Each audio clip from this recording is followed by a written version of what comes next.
83 acre வந்து 6500 acre. நம்முடைய மருதானதி அணை இன்றைக்கு முழு கொள்ளளவை எட்டிய நிலையில் விவசாயிகளுடைய பயன்பாட்டிற்காக திறந்து விடப்பட்டிருக்கிறது. ஏறத்தாழ இதனுடைய பாசன பகுதி ஐயம்பாளையம், பழைய ஆயக்கட்டு, அதே மாதிரி புதிய ஆயக்கட்டுகளுக்கு கீழே இருக்கக்கூடிய நம்முடைய வாடிப்பட்டி, அந்த பகுதி நம்ம சிறுவன்குளம் வரைக்கும், இது கோமப்பட்டி வரைக்கும் அங்கே இருக்கக்கூடிய வயல்கள் அத்தனைக்கும் முதல் விவசாயத்திற்காக 70 கண்ணாடி திறந்திருக்காங்க. இதுக்கு 20 கண்ணாடி 120 நாள் கொடுக்குறாங்க. இந்த ஐயம்பாளையம் பழைய ஆயக்கட்டுக்கு 120 நாள் தானே கொடுக்குறீங்க.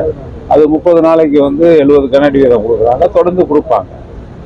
ஏன்னா இப்போ போகிற தண்ணி குளத்தை நிரப்பிக்கிடுவாங்க. குளத்து பாசனம் நிறையா இருக்கு. இப்போ நம்ம இருக்கக்கூடிய சேவம்பட்டி, நம்ம வாடிப்பட்டி எல்லாம் இங்கே இருக்க பட்டியலம்பட்டி குளமும் தாமரை குளம்லாம் அதில் இருக்கு, பயன்பாட்டில் இருக்கு. ஆக இந்த குளங்கள்லாம் நம்பிருச்சுன்னு சொன்னால் ஐயங்கோட்டை, புதூர், அப்படியே வரிசையாக முத்துலாபுரம், வாடிப்பட்டி, அங்கேருந்து போனால் கோமப்பட்டி எல்லா பகுதிக்கு போகும். வனத்தாசி ரோட்டை எல்லாம் போய் கடைசிக்கு மீது இருக்கக்கூடிய தண்ணீர் வைகை ஆற்றுல கலந்துடும். இது 70 கண்ணாடி விவசாயத்திற்காக திறந்து விடப்பட்டிருக்கு. எத்தனை ஏக்கர்? 6000 ஏக்கர் போல. 6000 ஏக்கர் நிலங்கள் இதில் பாசனம் பெறுகிறது. ஒவ்வொரு ஆண்டு முதல் விளைச்சல் ஈஸியாக வந்துடும். இந்த வருடமும் இன்னும் மழை காலம் இருக்குது. இன்னைக்கு இருந்து ஏதோ மழை ஆரம்பிச்சுட்டு அப்போ நாற்று போட்டுருவாங்க. நாற்று போட்ட உடனே அப்படி நட்டு எல்லாம் ரெடி ஆகிடும். டேம் ஃபுல்லாக இருக்குது. படகுக்கு வாய்க்கால் தான் நம்ம சீரமைக்கணும்னு ஏற்கனவே இப்போ நம்ம கேட்டு தொடர்ந்து வலியுறுத்தி வர்றோம். அதில் நான் இப்போ அதை பற்றி வேற ஒரு சிந்தனையில் இருக்கேன். அதுக்கு ஆக்கப்பூர்வமாக ஒரு செயல் வடிவம் வரும், கட்டாயம் வரும்.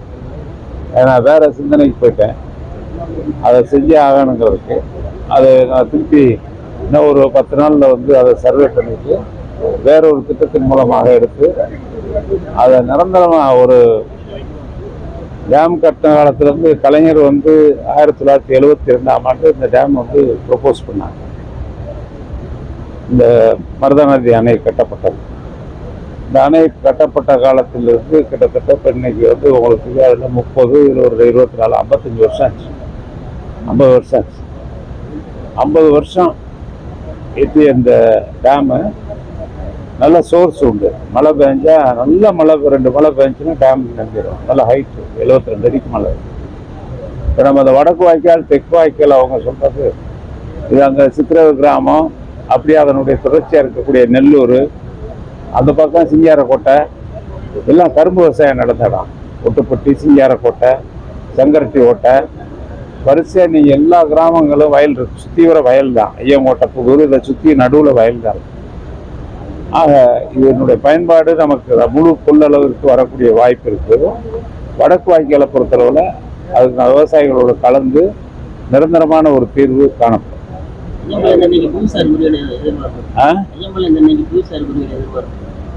சென்னைக்கா அது புவிசார் வெளியீடு கொடுக்கலையே தவிர தமிழ்நாட்டிலே அதிக விலை விற்றது இங்கே தான். இப்போ வருஷம் கூடிடுச்சுல்ல. இப்போ 150 வருஷம் 200 வருஷம் தாண்டிடுச்சுல. தமிழ்நாட்டில் இருக்க தென்னை மரம் பூரா ஐயம்பாளையத்துலேருந்து போய் தென்னை மரமாக உருவானது தமிழ்நாடு தான். இது ஒரு அதாவது ஃபாதர்ன்னு சொல்கிறதா மதர்ன்னு சொல்கிறதான்னு தெரியல. இதுதான் தாய் வீடு தென்னை மரத்துக்கு. தமிழ்நாட்டில் சென்னை வரைக்குமே தென்னை மரம் வச்சது இங்கேருந்து போய் போய் தான் வச்சாங்க ஒரு காலத்தில். அதனால முதலமைச்சர் வீடுகளுக்கு கூட இங்கேருந்து தென்னை மரம் போச்சு. சுற்றுலா தலமாக அது பண்ணிடலாம். அதில் கட்டாயம் பண்ணலாம். பக்கத்தில் கிராமங்கள் இல்லை, அது நம்ம பொதுப்பணித்துறையில் பேசி பண்ணுவோம். வாய்க்காலுங்கிறதுக்கு கொஞ்சம் கான்ஃபிளிக்டாக இருக்கும், யோசிச்சுருக்கோம். சீக்கிரம் அதுக்கு ஒரு முடிவு கட்டலாம். பொதுமக்கள் பங்களிப்போட 100 கோடியில் எது 100 கோடியில் பொதுமக்கள் பங்களிப்போட குளங்கள்லாம் தூர் வர்றதுக்கு ஒரு அறிவிப்பு. 500 கோடி நம்ம இது குடிமராமத்து பணி. இப்போ அங்கங்க இருக்கக்கூடிய மக்களின் பங்களிப்போடு 10% பங்களிப்பு அவங்க கொடுக்கணும். அந்த குளங்களை அந்தந்த ஊர் மக்கள்ல யாராவது ஒருத்தர்கிட்ட ஒப்படைச்சு, இல்லாட்டி விவசாயிகள் கமிட்டி அவங்க அதை அந்த பணிகளை செஞ்சு நிறைவா குடிமராமத்து நம்மளுக்கு தேவையை பூர்த்தி செய்யறதான் குடிமராமத்து. ஒரிஜினல் குடிமராமத்து இப்ப நடக்க போகுது. நம்ம எம்ஐ டேங்க்ஸ்ல மைனர் இரிகேஷன் டேங்க்ஸ் பஞ்சாயத்துல இருக்க, அதுக்கு நீங்க பார்க்க போறீங்க. நீங்க அதை பணி நடக்கல என்கிட்ட கேளுங்க, அதை முன்னேற்றம் கொடுத்து நான் சொல்றேன். ஏன்னா அது முழுக்க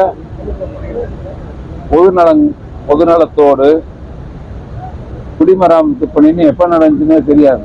கடந்த ஆட்சி காலத்தில் நாங்க பண்ணோம்னு சொல்றாங்க. அது உண்மை இல்லை.